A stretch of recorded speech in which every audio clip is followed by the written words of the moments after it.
Hello दोस्तों, स्वागत है आपके अपने यूट्यूब चैनल दीक्षा स्टडी में। आज हम लोग क्लास 12 के समाकलन के बारे में पढ़ेंगे। जो शुरू से स्टार्ट हो रहा है चैप्टर पूरा ख़त्म करेंगे इस चैनल पर। तो पूरा बेसिक्स पहले पढ़ेंगे, क्या है समाकलन, इसका लाइफ में क्या यूज है, क्यों पढ़ते हैं समाकलन। बहुत ही सरल भाषा में आपको पढ़ाएंगे हम समाकलन। पूरे YouTube पर ऐसा वीडियो नहीं मिलेगा। आप एक बार वीडियो को देखें, पूरा वीडियो को देखें, वीडियो को शेयर करें, ज़्यादा से ज़्यादा अपने दोस्तों में भेजें। बहुत ही आसान भाषा में मिलेगा आपको। तो चलिए दोस्तों, हम लोग शुरुआत करते हैं समाकलन के बारे में, ठीक है ना। तो जो NCERT गणित है उसमें भाग 2 जो है आपका, उसमें समाकलन को पढ़ना है, ठीक है ना। तो देखिए क्या होता है समाकलन, देखेंगे आप लोग।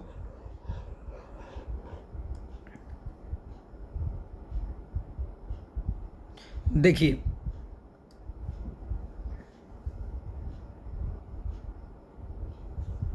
ध्यान दीजिए,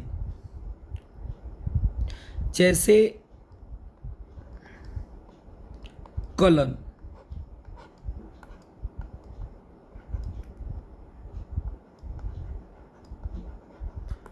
कैलकुलस, ठीक है ना। कलन जो मेरा होता है उसको हम लोग कैलकुलस बोलते हैं, ठीक है। कैलकुलस के अंतर्गत दो शाखाएं हैं, जिसमें आपका अवकलन और दूसरा होगा आपका समाकलन, ठीक है ना, आते हैं। कैलकुलस के अंतर्गत अवकलन और समाकलन आते हैं। अवकलन को डिफरेंशिएशन बोलते हैं हम लोग, और समाकलन को इंटीग्रेशन बोलते हैं, ठीक है ना। तो देखिए समाकलन, जैसे अवकलन तो हम लोग पढ़ने वाले हैं नहीं, हम लोग ये पढ़ेंगे समाकलन, ठीक है ना। लगभग ये 40 से 45 अंक का आता है। ये गणित के NCERT की बात करें, ये भाग 2 में पढ़ना है आपको, ठीक है ना। तो देखिए क्या होता है समाकलन। अगर आप अवकलन पढ़े होंगे, सेम उसी के उल्टा समाकलन होता है। जो अवकलन होगा उसी का सेम उल्टा समाकलन होगा। तो अगर आप अवकलन नहीं पढ़े हैं तो अवकलन थोड़ा सा ध्यान देंगे। अगर आप कमेंट करते हैं, ज़्यादा से ज़्यादा आपका राय होगा, तो हम अवकलन भी इस चैनल पर पढ़ा देंगे बहुत ही आसान भाषा में, ठीक है ना। लेकिन अभी हम लोग समाकलन चालू करेंगे। देखिए अगर आप अवकलन नहीं भी पढ़े हैं तो आपको 100% समाकलन आएगा, इसमें कोई दिक्कत नहीं है, समझ में आएगा आपको। इसमें क्या होता है इसके बारे में जानेंगे। देखिए ये 11th में पढ़ना है आपको समाकलन, 12 में पढ़ना है, BSc में पढ़ना है, BSc करेंगे आप तो उसमें मिलेगा, BTech वगैरह ये सब करेंगे आप लोग तो उसमें मिलेगा इंजीनियरिंग क्षेत्र में समाकलन, ठीक है ना।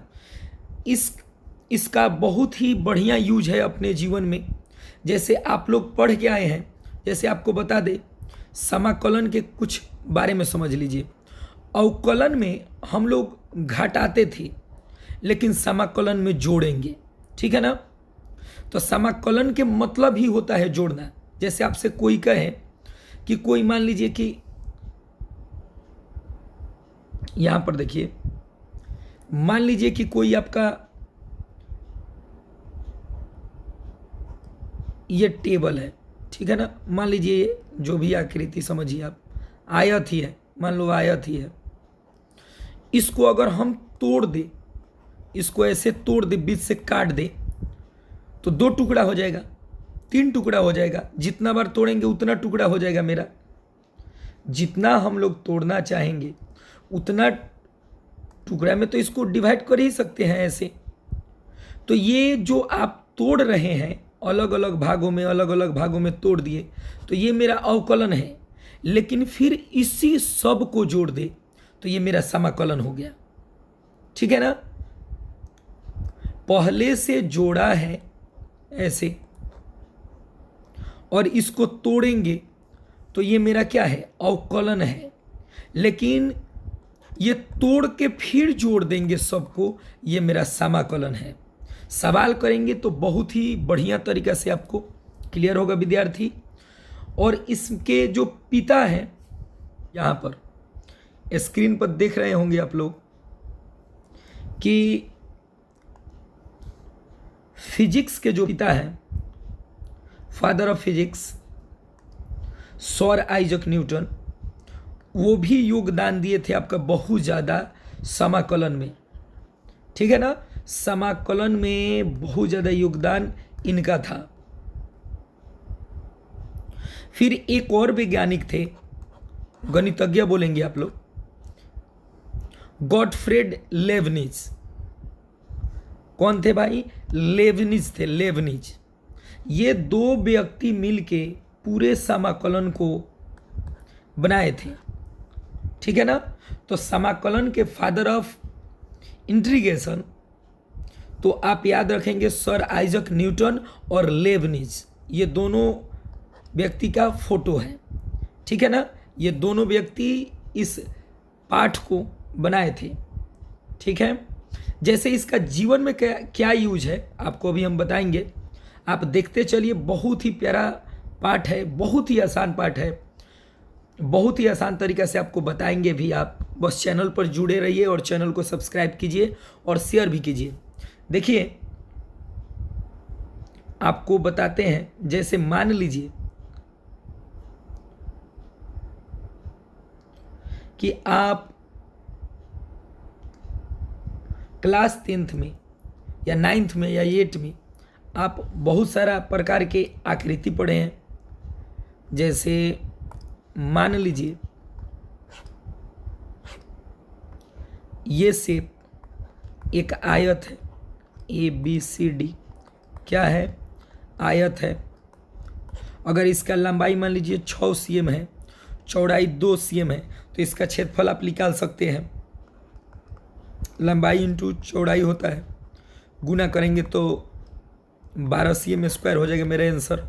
ये तो समझ में आ रहा है, आयत है, आकृति समझ में आ रहा है, तो ऐसा बन जाएगा। लेकिन अगर आपसे हम पूछें,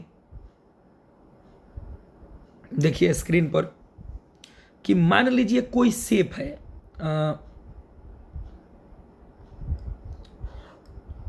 मान लीजिए ग्राफ है, इसी पर समझाते हैं। कोई एक कर्व गया है ऐसे ऐसे, और इसका नाम देते हैं ABOQ। आपको इसका क्षेत्रफल बताना है, ध्यान दीजिए, इसका क्षेत्रफल। क्या आपको समझ में आ रहा है किस चीज़ का आकृति है? ऐसा शेप तो आप नहीं पढ़े हैं, तो यहीं पर काम आता है।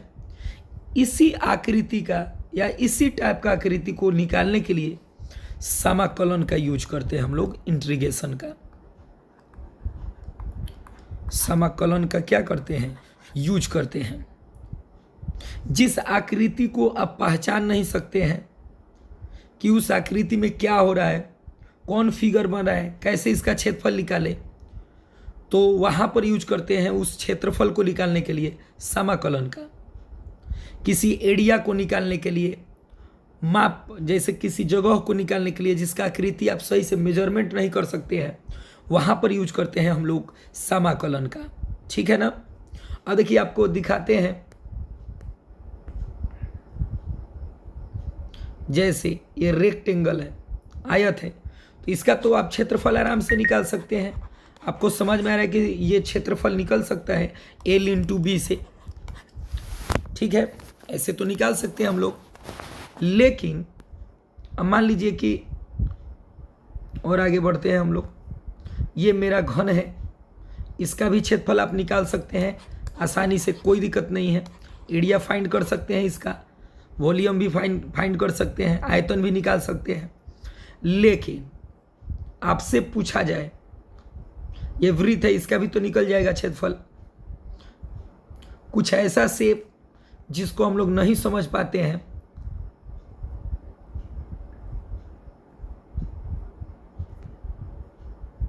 रुक जाइए 1 मिनट।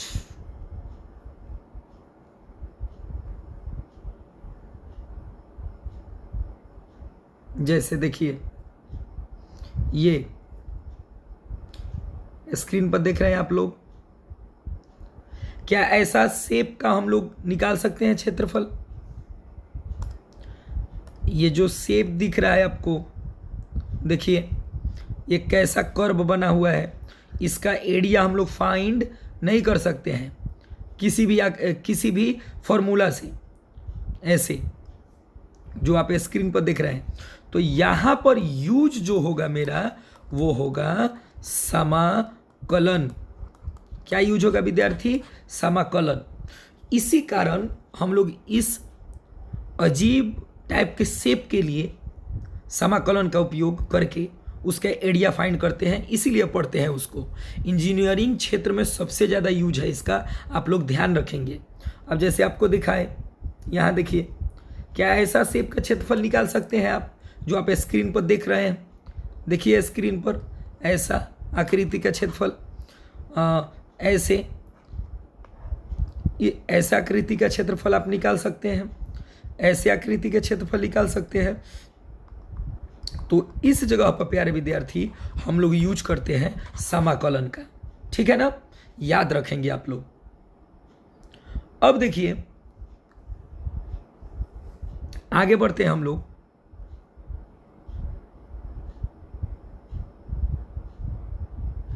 आप अगर अवकलन नहीं भी पढ़े हैं तो 100% आपको समाकलन समझ में आएगा। बस समय देना है आपको, ज़्यादा से ज़्यादा वीडियो को देखना है, इसको लिखना है। जैसे आपको अभी बताए,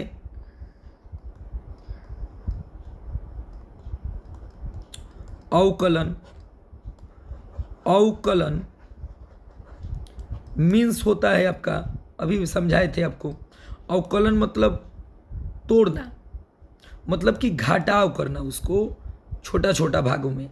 लेकिन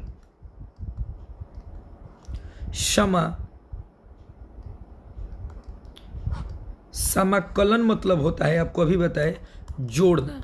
क्या होता है विद्यार्थी? जोड़ना। अवकलन मीन्स घटाना, समाकलन मीन्स जोड़ना, और ये एक दूसरे के उल्टे होते हैं, अपोजिट।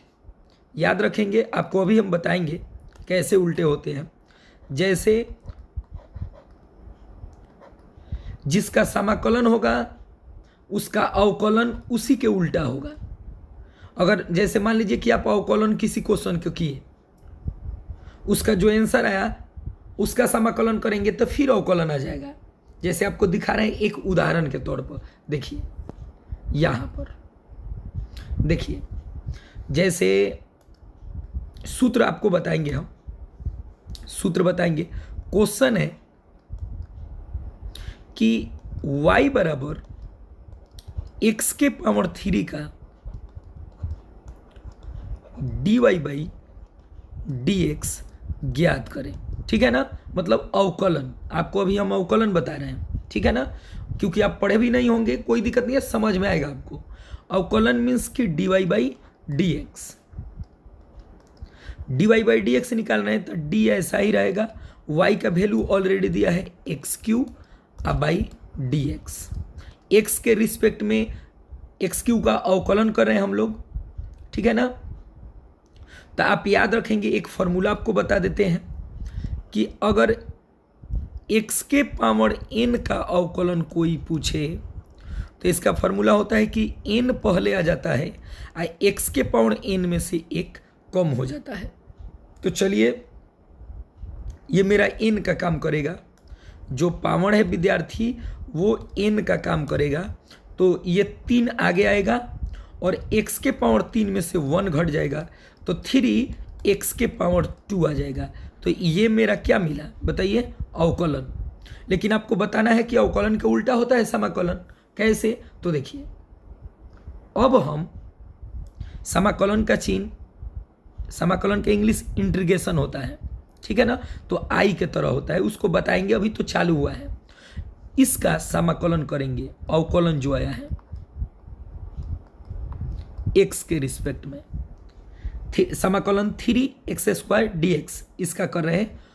अब हम समाकलन, जैसे ही अवकलन का समाकलन करेंगे तो मेरा फिर अवकलन मिल जाएगा। देखिए कैसे, ये 3 जो है, इस 3 को बाहर निकाल दीजिए, ठीक है, अचर पद है, बाहर चल गया, x के पावर 3 सॉरी x², अब बचा dx।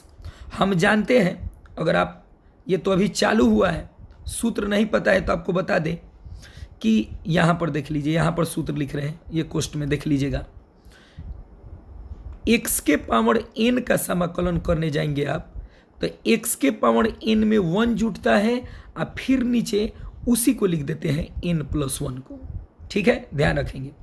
तो क्या बनेगा मेरे पास, बताइए, थोड़ा सा और ऊपर करते हैं, चलिए देखिए यहाँ पर क्या बनेगा, ये 3 रहेगा, x के पावर 2 में 1 जोड़ेंगे सूत्र के अनुसार, आप फिर इसी को नीचे उतार देंगे 1+,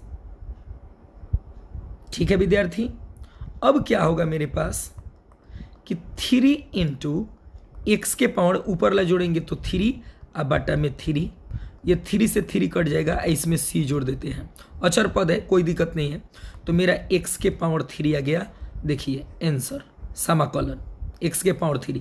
आप चेक कीजिए जाकर, देखिए यहाँ पर आपको ये क्वेश्चन है जिसमें आप dy/dx निकाले थे, तो उसका अवकलन आया था यहाँ पर आंसर जो आया है, देखिए यहाँ पर ये आंसर आया है। इस आंसर का, अवकलन का आंसर का हम समाकलन किए तो फिर अवकलन मेरा मिल गया, देखिए जो नीचे लिखा हुआ है, आप देखेंगे यहाँ पर हम अंडरलाइन कर देते हैं, देखिए, समझ गए, कोई दिक्कत नहीं है। अवकलन एक दूसरे का उल्टा है समाकलन का, अगर जिस बच्चा का अवकलन बेहतर है उसको समाकलन 100% समझ में आएगा अच्छा से, अगर नहीं भी है बेहतर तो गारंटी के साथ इस चैनल पर आपको 100% समाकलन आएगा तो आएगा। तो ये मेरा पहला वीडियो है, कल इसका दूसरा वीडियो फॉर्मूला का वीडियो आएगा, जिसमें हम लोग पूरा डीपली देखेंगे। फिर मिलते हैं नेक्स्ट वीडियो में, जब के लिए जय हिंद।